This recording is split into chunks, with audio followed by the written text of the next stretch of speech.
కూటమి ప్రభుత్వం పేదవాళ్ళకి ఇల్లుమన్నా, పేదవాళ్ళకి కార్మికులకి జీతాలు పెంచమన్నా నిధులు లేవు అని చెప్తూ మరో పక్కన కార్పొరేట్ కంపెనీలకి దేశ సంపదనంతా కూడా కట్టుబెడుతూ ఉంటుంది. మన రాష్ట్రంలో అధికారంలోకి వచ్చిన వెంటనే విలువైన ప్రభుత్వ భూములు ఏవైతే ఉన్నాయో ఈ భూములన్నింటినీ కూడా ఐటీ దిగ్గజాలకి, కార్పొరేట్ కంపెనీలకి కారు చౌకగా కట్టబెట్టడం అనేది జరుగుతుంది. గతంలోనే మనం చూసాం 2 నెలల క్రితం విశాఖపట్నంలో బీచ్ రోడ్లో ఉన్నటువంటి విలువైన భూముల్ని వర్షా అనే కంపెనీకి, ఊరు పేరు లేని ఒక సూట్ కేస్ కంపెనీకి ఎకరం 99 పైసలు చొప్పున లీజుకి ఇవ్వడం అనేది జరిగింది. అలాగే టీసీఎస్కి దాని పేరు చెప్పి టాటా కన్సల్టెన్సీకి అది కూడా 25 ఎకరాలు 99 పైసలకి లీజుకి ఇవ్వడం అనేది జరిగింది. ఉపాధి వస్తుందని చెప్తున్నారు. కానీ గతంలో మనం చూసుకున్నప్పుడు ఎప్పుడూ కూడా భూములు తీసుకుంటున్నారు తప్ప ఉపాధి వచ్చినటువంటి పరిస్థితి అక్కడ కనబడటం లేదు. అలాగే చంద్రబాబు నాయుడు గారు గతంలో అధికారంలో ఉన్నప్పుడు లూలు మాల్ కోసం అని చెప్పి ఆగమేఘాల మీద ఏపీఐసిసి స్థలాలన్నీ ఖాళీ చేయించి అక్కడ ఉన్నటువంటి ప్రైవేటు స్థలాన్ని కూడా ప్రభుత్వం ఎక్వైర్ చేసింది ప్రైవేట్ కంపెనీ కోసం. ఇంతవరకు మనం ఎప్పుడూ చూడలేదు. ఒక ప్రైవేటు సంస్థకు భూములు ఇవ్వడం కోసం గవర్నమెంట్ భూములతో పాటు ప్రైవేటు భూములను కూడా ఎక్వైర్ చేసి దానికి ప్రత్యామ్నాయంగా వేరే స్థలాలు ఇవ్వడం, గవర్నమెంట్ స్థలాలు ఇవ్వడం అనేది. ఆ రకంగా లూలు మాల్కి గతంలో 18 ఎకరాలు బీచ్ రోడ్లో కేటాయించారు. ఇది చట్టవిరుద్ధంగా జరిగింది, ప్రజలందరికీ నష్టం. ఇక్కడ లూలు మాల్ పెట్టకూడదు అని చెప్పి పౌర సంఘాలు, ప్రజా సంఘాలు, మేధావులు అందరూ పెద్ద ఎత్తున తిరుగుబాటు చేస్తే వైఎస్ఆర్ గవర్నమెంట్ వచ్చిన తర్వాత పూర్తిగా దాన్ని రద్దు చేయడం అనేది జరిగింది. మళ్ళీ ఈసారి ఎన్నికల్లో గెలిచిన వెంటనే మళ్ళీ లూలు మాల్కి కేటాయిస్తున్నట్టు చంద్రబాబు నాయుడు గారు ఆ స్థలాల్ని ప్రకటించారు. ఇది పచ్చి దుర్మార్గం. ఇప్పుడు విశాఖపట్నంతో పాటు విజయవాడలో కూడా మేము లూలు మాల్ కోసం కేటాయిస్తున్నామని చెప్తున్నారు. మేము లూలు మాల్కి వ్యతిరేకమేమీ కాదు, కానీ ఇటువంటి లూలు మాల్ ఎక్కడ ఉండాలి? నగరానికి దూరంగా ఉండాలి. మొత్తం పార్కింగ్కి, వాటికి, ట్రాఫిక్కి ఇబ్బంది లేకుండా పెట్టుకోవాలి అని చెప్పేసి మేము చెప్తున్నాం.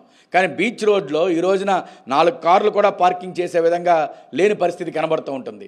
అలాగే గవర్నమెంట్ విలువైన భూముల్ని, దాదాపు ఎకరం 10 కోట్లు ఉన్నటువంటి విలువ చేసే భూముల్ని ఈ రోజున ఎకరం 8 లక్షలకి, 5 లక్షలకి, 6 లక్షలకి కాలా చౌకగా 99 ఏళ్ళు, 36, 35 ఏళ్ళు, 60 ఏళ్ళు లీజులు చెప్పున ఇచ్చేస్తూ ఉన్నారు. ఇది పచ్చి దుర్మార్గం. అలాగే గతంలో మనం చూసుకున్నట్టయితే ఇక్కడ లూలు మాల్కి భూములు కేటాయించడం కోసం సిఎంఆర్ సంస్థ దగ్గర కళ్యాణ మండపం, అక్కడ ఏదైతే విశ్వప్రియ ఫంక్షన్ హాల్ ఉందో ఆ హాల్ని తీసుకొని దానికి ప్రత్యామ్నాయంగా 3 చోట్ల ప్రభుత్వ స్థలాల్ని సిఎంఆర్ఆర్కి ఇవ్వడం జరిగింది. మన సీతమ్మదారిలో రెవెన్యూ ఆర్ఎన్బి తాలూకా ఇరిగేషన్ ఆర్ఎన్బి స్థలాలు కానివ్వండి, ఎంవిపి రైతు బజార్ దగ్గర బజార్ని కానివ్వండి, హెచ్ఎస్బిసి పక్కన ఉన్నటువంటి స్థలాలను కానీ, ఇటువంటి విలువైన నగరం నడుబొడ్డులో ఉండే ప్రభుత్వం తాలూకా విలువైన స్థలాల్ని కార్పొరేట్ కంపెనీలకి, ప్రైవేట్ కంపెనీలకి కట్టబెడుతున్నారు.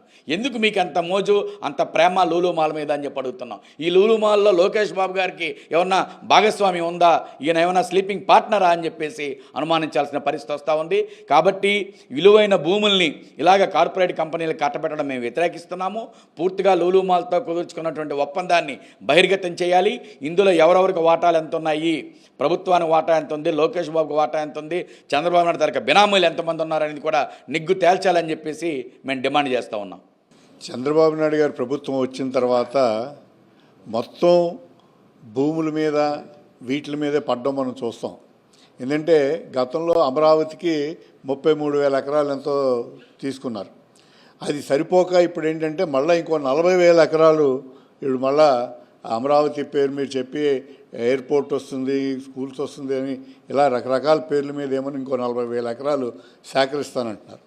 మొత్తం ఎక్కడైనా ఇవంతా సేకరించిందంతా ఎవరికి తీసుకెళ్ళి ఇస్తున్నారంటే వాటిని తీసుకెళ్ళి కార్పొరేట్ శక్తులకి అప్పనంగా అప్పచెప్పేటువంటి పరిస్థితులే ఉన్నాయి.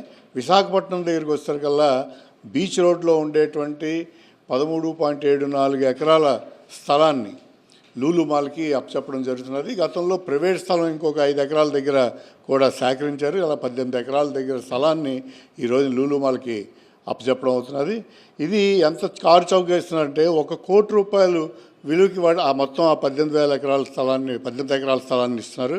అది ఒరిజినల్గా తీసుకుంటే ఎకరం 100 కోట్ల దాకా అనుకున్న 1500 కోట్ల రూపాయలు ఆదాయం వచ్చేటువంటి స్థలాన్ని 1 కోటి రూపాయలకి ఇచ్చేయడం జరుగుతుంది. ఇది కూడా 80 దగ్గర 65 ప్లస్ 35 అంటే ఎక్స్టెన్షన్ చేసుకోవచ్చు లీజ్ పేరు మీద ఇచ్చేసి హ్యాపీగా వాళ్ళు ఎంజాయ్ చేయడానికి అనుకూలంగా ఇస్తున్నారు. అది ఆ లీజ్ పీరియడ్లో కూడా మళ్ళీ రాయితీ 3 ఏళ్ళ వరకు కూడా డబ్బులు కట్టక్కర్లే. అంటే ఆ రకంగా ఈ రోజుని లీజుకి ఇస్తున్నారు, అతి తక్కువ డబ్బులకి ఇస్తున్నారు. కొన్ని వందల రూపాయల విలువ చేసే భూమిని ఊరికినే ఇస్తూ వాళ్ళ వ్యాపారం చేసుకుని లాభాలు గడించే వాళ్ళ దగ్గర రాయితీలు ఇస్తున్నారు. అదే పేదవాడికి కానీ ఇంకొకళ్ళకి కానీ ఇవ్వడానికి అమ్మో ఎంత డబ్బులు ఇచ్చేస్తున్నారా అని చెప్పి మాట్లాడుతున్నారు. అటువంటి లూలు మాల్కి ఇవ్వడం అనేటువంటిది కరెక్ట్ కాదు. అలాగే ఈ మొత్తం మన జిల్లాలో ఉండే స్థలాలన్నింటినీ ప్రైవేట్ వాళ్ళకి అప్పచెప్పడానికే ఈరోజు చంద్రబాబు నాయుడు గారి ప్రభుత్వం ముందుకెళ్తున్నది. దీన్ని ఇమీడియట్గా ఉపసంహరించుకోవాలి.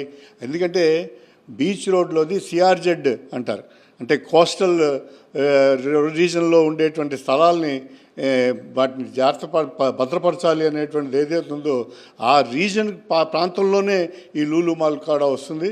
మనం తెలుసు రుషికొండ మీద కట్టినటువంటి స్థలాల గురించి ఇది సిస్టమ్ దెబ్బతింటుంది, ఇది ఉండకూడదు అని చెప్పినటువంటి వాళ్ళే ఈ రోజున అదే ఈకో సిస్టమ్ దెబ్బతినే విధంగా సిఆర్జెడ్ పరిధిలో వచ్చేటువంటి స్థలాన్ని ఈ రోజుని ఇవ్వడం అనేటువంటిది చాలా దుర్మార్గం.